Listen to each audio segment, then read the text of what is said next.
सोच भी नहीं सकते। अगर इतनी ही मोदी सरकार अच्छी थी तो बिल्किस बानो के जो रेपिस्ट थे उनको माला पहनाकर सम्मान नहीं देते।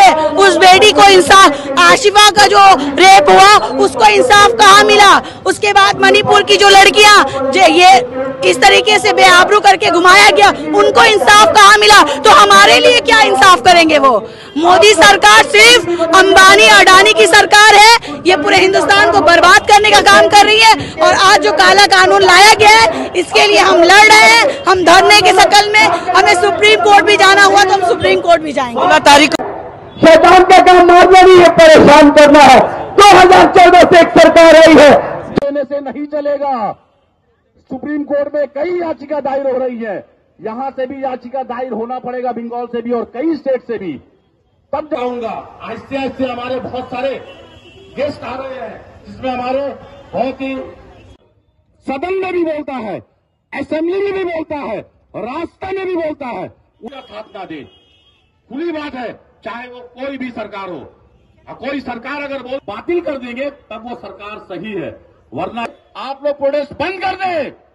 वक्फ एक्ट किताब आ चुका है कि हर कानून मुसलमानों के खिलाफ लाया जाता है।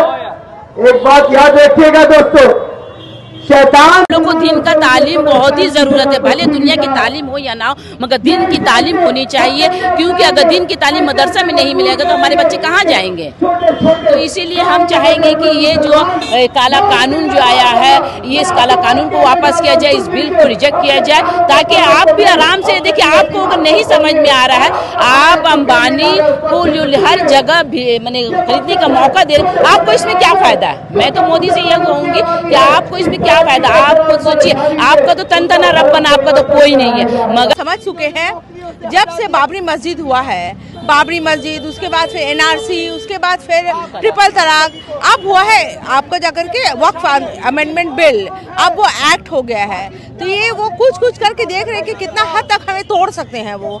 लेकिन अब ये बात जो है हमारे दीन पे आई है, हमारे हुजूर की, हमारे सुन्नत पे चीज़ आई है कि जो हमारी अल्लाह की ज़मीन है वो उसको छीन रहे हैं। तो ये हम छीनने देंगे नहीं, चाहे वो हमारे धरना से हो, चाहे हमें लड़ना पड़े, चाहे हमें छीनना पड़े, हम सब कुछ करेंगे इसके लिए। आप जुल्म इख्तियार वो मुसलमान के साथ में जुल्म इख्तियार कर रहे हैं जहाँ पर आपको करनी नहीं चाहिए। आप वक़्फ़ बिल लाएँ, मुसलमान के हमदर्दी किए, ये मैं एडमिट करता हूँ कि मुसलमान का अगर हमदर्दी करते आप, तो आपके जो मेंबर में, पार्लियामेंट मेंबर में मुसलमान एक भी नज़र क्यों नहीं आते? आप लोगों को मुसलमान से इतनी मोहब्बत है कि अपनी माँ और बहन को छोड़कर आप मुसलमान की माँ बहन की बात करते हैं।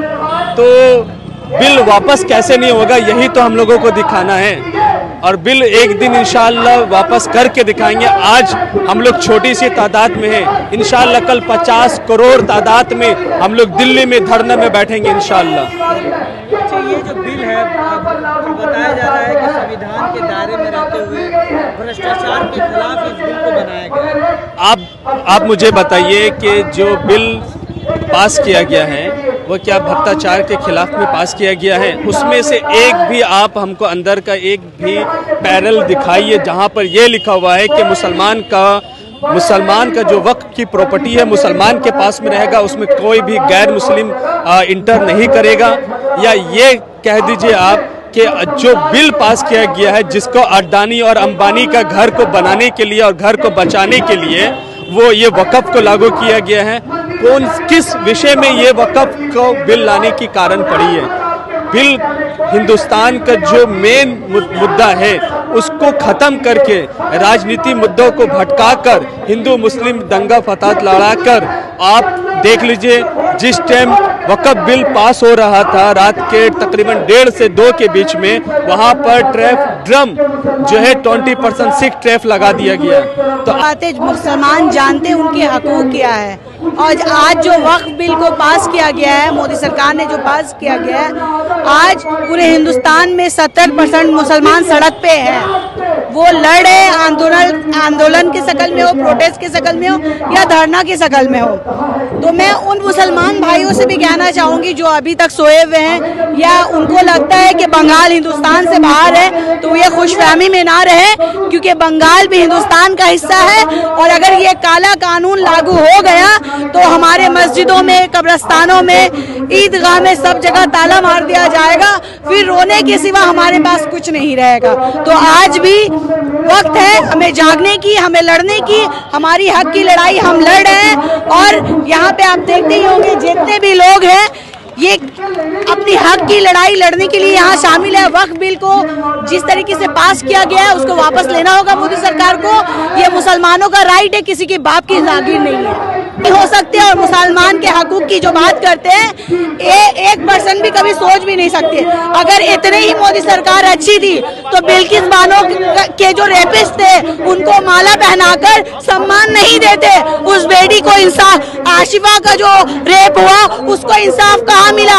उसके बाद मणिपुर की जो लड़कियां ये इस तरीके से बेआबरू करके घुमाया गया, उनको इंसाफ कहाँ मिला? तो हमारे लिए क्या इंसाफ करेंगे वो? मोदी सरकार सिर्फ अंबानी अडानी की सरकार है, ये पूरे हिंदुस्तान को बर्बाद करने का काम कर रही है। और आज जो काला कानून लाया गया है इसके लिए हम लड़ रहे हैं, हम धरने की शक्ल में। हमें सुप्रीम कोर्ट भी जाना हुआ तो हम सुप्रीम कोर्ट भी जाएंगे। 16 तारीख को सुप्रीम कोर्ट में याचिका दाखिल की गई है। 16 तारीख को फैसला जारी हुआ है कि आप लोग इस तरीके से सड़क पर बैठ के धरनाबाजी ना करें, उस पर आप क्या कहेंगे? देखिए ये दोनों मिली भगत है। अभी मैं एक सोशल एक्टिविस्ट हूँ और मैं आपको बता देना चाहती हूँ, आम पब्लिक के बीच में रहती हूँ, मुझे मालूम है ये मोदी और दीदी दोनों मिली भगत है। इन लोगों को कुछ नहीं पता, क्योंकि बंगाल हिंदुस्तान का हिस्सा है। ये मुसलमानों को वर्गलाया जा रहा है कि आप अंधा विश्वास करते रहिए, हम आपको बलि चढ़ाते रहेंगे। Thank you.